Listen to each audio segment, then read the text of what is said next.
As the only likely perpetrator for the Wiltshire poisonings was the Russian state, we expelled 23 Russian diplomats from London.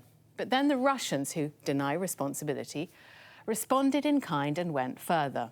The ball is now in Theresa May's court, but so far she has resisted striking it back. No new measures have yet been announced. So how can we actually land a punch on Putin? The answer is simple: in the wallet. According to one anti-corruption organisation, of the £4.4 billion worth of UK property brought with suspicious wealth, more than a fifth was purchased by Russians. It's time to hit back where it really hurts and start cleaning house when it comes to the dirty and corrupt Russian cash in the capital. It's time for the government to go after the money.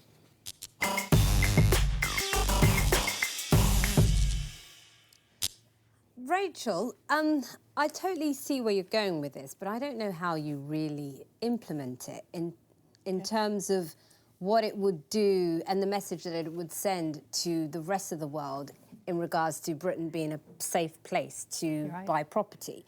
And also with the Russian wealth, that 4.4, what's the figure? 4.4 billion. It's tiny in comparison to the real money. There are other figures which suggest that the Russian money in the capital is around 12 billion as well. But we don't want to bandy about figures that we can't stand up. So where that's concerned, I don't know if that's the way to go. And also, that's almost saying that all Russians are the Kremlin, and they're not. No, I think the argument is, if I summarise it briefly, that if the rich and powerful men, which is largely men, have their transparency, as it were, removed, and there is a link transparent to property register of all the properties in London, which there isn't at the moment. The government is actually working on bringing one in, and I think that they should bring that forward and make the property register transparent immediately rather than in 2022 or whenever it is. But if the argument is that Putin's friends, these are all Putin's friends, probably, which is why they're so rich, which is why they want a safe haven for their money. Now, I just need to finish the argument for why we need to go after their money.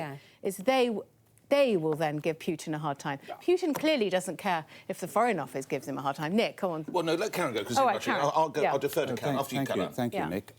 You've got to keep this all in the overall perspective. I mean, where dirty money is concerned, there are estimates could be up to £100 billion worth of dirty money in the country. No. All dirty money in the UK. Now, let's get rid of all of it. But to put this in the context, what is one of Britain's greatest strengths as an economy is that we're an open economy. We're an open economy, and the city, we're very well regulated. For example, we have the anti-money laundering law already in existence. So relatively speaking, we're a clean country in which to do business and to invest in, and a very safe. But again, you put this into context. There's now a new law coming out called the Unexplained Wealth Orders. Now, that's already, I think, in force now. That gives us even more power to track down this money. But then look at the number of Russian companies, huge Russian companies that are listed on the London Stock Exchange, over 60 of them. We need them to be listed on the London Stock Exchange. Those are big companies. And I think we've got to keep a balance on this. How many Russians live in this country? 39,000. It's not out of 65 OK, look, I agree, let's do everything with... Let me just say, I'm sorry to interrupt. You might have heard of a fellow called Boris Johnson. I don't know if you've heard of him. Sounds Russian. Borisky. It's one of these... He's been talking, and I will explain what unexplained wealth orders are. Let's just hear a little of what the Foreign Secretary said.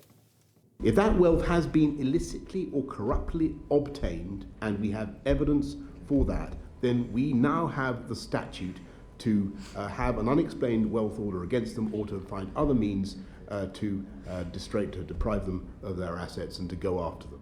And for full clarification for the viewers, one of these orders requires a person who is reasonably suspected of involvement in or of being connected to a person involved in serious crime to explain the nature and extent of their interest in particular property and to explain how the property was obtained, where there are reasonable grounds to suspect the respondent's known lawfully obtained income would be insufficient to allow the respondent to obtain the property. That was unsurprising from the Home Office. Rachel, your plan won't work. Your plan won't work. I'm telling you why it won't work. Just listen to me for 1 second. Do you honestly think Vladimir Putin, who could could have sanctioned the attempted assassination of people. Do you think he He's gives a denied damn? all of it. He's denied it. But he gets a phone call from whoever it might be, Igor. He's like, "You're not going to believe this. I've just gone a hole in the wall and I can't get my cash out." He'll just laugh. He won't give a flying fig about that. They won't care. And by the way, decent Brits living in Russia, they'll probably have their assets terminated as well. It's a ridiculous idea. No, all I'm saying is let us go after them within the law. won't I'm not. care. If the money is dirty, we can prove it to be dirty. We should get rid of the money and see where that takes. But the law is already there, and we've got even stronger law that's now come into But place. can We we should just use hear- that can to we its get- utmost. You've got some. I think that we just must hear, just to say that people don't actually take Nick seriously, from a former Russian leader of the opposition who's in exile called Vladimir. Vladimir, right, I can't find his surname. Asherkov. Is that a Russian name? Yeah, I can't find his surname off. Over the last years, Britain has become a haven for dirty money. I think the British authorities can be much more consistent in applying existing legislation against it. The law is there to make Britain much cleaner. It just takes political will to apply it. So, as I said, the government has. That's what I'm Yeah, the saying. government has. But this is what I said too. The government's got to go out. Defeats your argument, it supports his. That's what I've been saying. And there's a Bribery Act on top of that, by the way. What about Our Michelle? Bribery Act is Michelle. even stronger than the American Foreign Yeah. Corrupt Practices Act. We've got a very strong Bribery Act. We should enforce our law. We've got great law in this country. I think we haven't got a Scooby what to do about all of this, and I think that we are clutching at straws to think up ways that we could possibly affect Putin. I agree I with disagree. you. I think that he will just find it mildly amusing, maybe slightly irritating, but I really don't think he'll actually care. We send diplomats back, they close the British Council, they don't really care. So I actually think that instead of quickly knee-jerking and saying, we'll do this, I think we need to press pause and figure out strategically what are we going to do long-term to counter Putin and what he's actually doing. Yeah, because 23, what is 23 diplomats? And the British Council, by the way, that's bad, because know. our culture over there, the amount of great work we do in Russia, and the Russians love it as well. We do, and they want to learn English. So we do wonderful work there. But again, look at our exports. Do you know how much we export? What proportion of exports Russia is? 1%. 1%. Look at that. Yeah. And do you know how much of Russian gas, which a lot of European countries Yes, are very people dependent, depend but you know how, on, no, but how yeah. much we're not. Only We're about not, 1% of yeah. Russian gas ends up over here. So we're in actually a very strong position to take a good principled stance on this. Rachel, can I bring in a video from please Robert do. Barrington, who's the Executive Director of Transparency International UK, in regards to the dirty money and how much of it is actually Russian? We've got some estimates of the dirty money, money that are the proceeds of corruption or other illicit money, and it's estimated by the National Crime Agency to be around 100 billion a year in total, of which possibly a quarter is from Russia. Yeah, so in terms of seizing assets, that's tiny in comparison to how much dirty money there is. I don't think this is the way to go. And also, I'm not sure going after Russian people is the route. No. We need to figure out how we go after Putin in the Kremlin.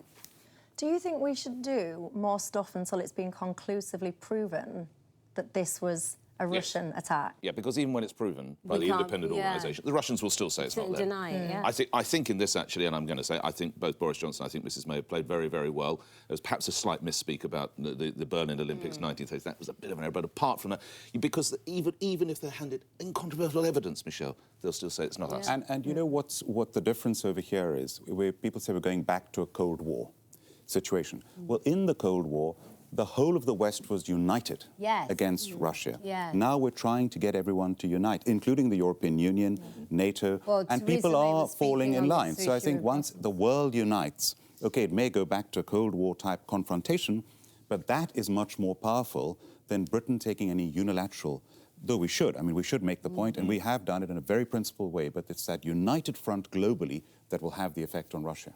I think So your idea is rubbish. Theresa May's in Brussels today Yeah. trying to drum up a kind of united front. And I mean, Karen, do you think that the fact that we're leaving the EU means that we don't have the stronger alliance that we had with our I think European you're partners? Or do you absolutely think right. that on Russia Don't we make are this as about united? Brexit. No, I'm not making it about You're Brexit. making a valid But point. is it sensible even to pick a fight with Putin's cronies? I'm arguing against myself now. Is it a mistake to pick a fight even against Putin's cronies when we're leaving the EU? Well, before we get into a huge debate about the EU, and I agree with you there, I think leaving the EU makes Britain more isolated. It does. And if we're with the EU, a united voice is much stronger than an isolated I've voice. heard of NATO. So let us move on, though. We'll have to move on Yes, please. we could carry on that discussion.